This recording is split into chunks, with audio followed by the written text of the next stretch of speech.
They say a name is a simple sound, a syllable or two lost in the wind.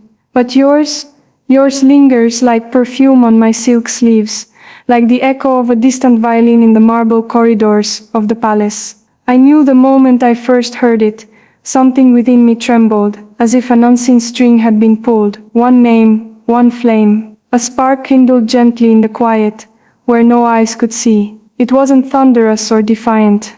No, it was a whisper woven into lace, secret like a promise folded in a letter I keep under my pillow. My title is carved in history, inherited, honored, but yours is etched on my heart by choice. No crown has ever felt as heavy as this longing, nor as light as your gaze when you look at me like I'm something more than just the air. Perhaps that's the truest thing, you see me, not the symbol. You speak to the girl, not the legacy. That is love, I think, when the soul is recognized beneath the velvet. When I walk through the gardens alone, I speak your name under my breath, as though the roses are listening. Their petals blush at my confession, blooming wider under the sun's warm approval. I wonder if love can be seen in the way a flower bends toward light. If so, then I bend toward you. My tutors say to stand tall, to never yield, but they do not know how your absence carves soft hollows in my chest. You are my secret rebellion, the soft defiance in my smile during courtly dinners. One name, one flame, a burning that doesn't scorch but warms. I feel it most in the quiet moments, brushing my hair in the evening, watching candlelight dance on my walls, rereading your last message a dozen times. They think I'm preparing for duty, and I am, but I'm also preparing my heart for you, because someday when I am queen, I will still need something that's mine, and that will be you if the stars are kind, if fate listens to love more than law. Do you remember the night I said nothing at all, and yet you knew? The stars above were like tiny spies, gleaming silver with secrets. We stood close enough to hear each other breathe, not close enough to touch, but close enough to ache. That ache, it was sweet, almost holy. I carry it still like a sacred scar. One name, one flame. Your silence said everything I needed to hear. My tutors never taught me how to speak the language of longing, but I am fluent in the way your eyes fall on mine, in the tremble of your hand that never quite reaches. I wear pearls and heirlooms, but none feel as precious as the moments you gift me with a glance. They say I was born to serve, to lead, to carry the hopes of a nation, but you make me want to simply be, to exist not as history expects, but as my heart desires. And in this royal silence, your name is the loudest sound. Sometimes I write your name on paper, and watch the ink spread like a secret. It's almost like a spell, each stroke carrying a piece of my heart, binding you to me in a way no one can see. I fold the page and tuck it away, like a pressed flower in a diary. I don't need you near to feel you. You live in the rhythm of my footsteps, in the sighs I hide behind closed doors. One name, one flame, a name I dare not say too loudly, for fear the wind will carry it to ears that would forbid it. But I whisper it in my mind like a lullaby, sweet and unwavering. My people love fairy tales. They want their princess noble and untouchable. But what is nobility without truth? And what is truth if not the confession of a heart set on fire by love? You are not part of my future by decree.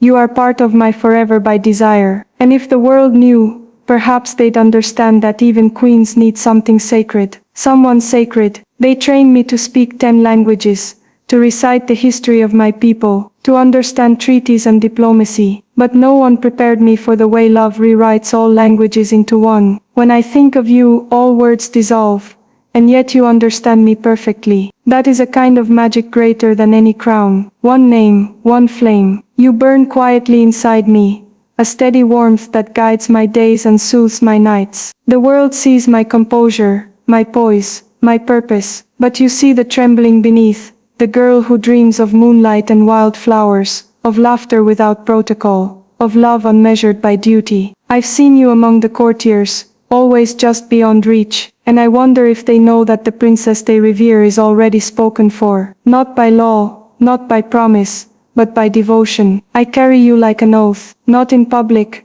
but in every decision, every smile I choose to share. For if I am to rule, let it be with a heart full of you. Even in my dreams, you visit gently, not as a storm, but as a breeze, through open windows. You stand beside me in imaginary fields, the ones I've never seen, and yet know exist, because you paint them with your voice. One name, one flame. When I wake, your presence lingers like a melody. I wonder if this is what poets mean when they write of love that transcends the body, that sings between souls. Sometimes I worry this fire might consume me, that I will become nothing but longing. But then I remember your calm, the way your gaze steadies me, like the horizon. I've memorized your silences, how they hold meaning no counsel can interpret. And I hope, foolishly perhaps, that you think of me as I do you, in soft hours, between obligations, when the sky turns violet and hearts feel more than they should. If this is all we ever have, I will still thank fate for giving me a love that reigns even in absence. The halls of the palace echo with legacy. My ancestors peer from gilded frames,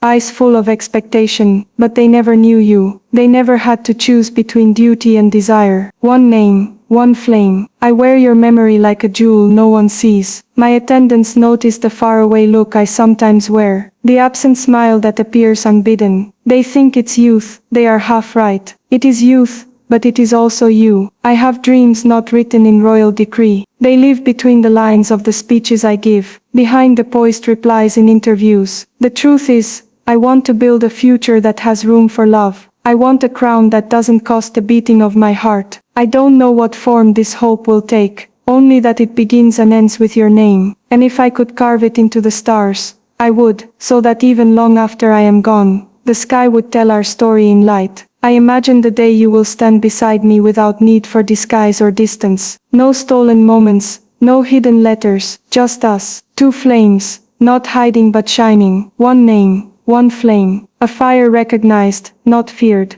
I see it sometimes in the mirror, this quiet resolve that grows each time I think of you. My advisors speak of alliances and marriages of state, but they do not know what it is to belong to someone so deeply, even in secret. You are not part of their plans, but you are part of my soul. Perhaps that makes me foolish, or perhaps it makes me brave. What greater act of royalty is there than to love beyond borders and protocol? My reign will be long, I am told, my path, complex, but in the silence between my steps, I will carry your name like armor, soft but strong. My people may never know it, but you will be my greatest triumph. The seasons change, and still, my heart remains rooted in you. Spring has come again, scattering blossoms across the palace grounds. I walk through them, and think of the times we spoke of what could be, never quite daring, but never denying. One name, one flame. Time may move forward, but you remain a constant star. I mark the days not in royal events, but in the echoes of our stolen conversations, in the invisible thread that ties your spirit to mine. They say first loves fade, but this feels eternal, not loud, not reckless, but enduring, like the sea, like stone. I press my fingers against the glass of my window, pretending it's your hand. Silly perhaps, but love makes dreamers of even the most sensible. And in my dreams, we are always walking side by side, not in hiding, not in fear, but in the open, with the sun bearing witness to our truth. If ever that day comes, I will meet it with courage, and with you.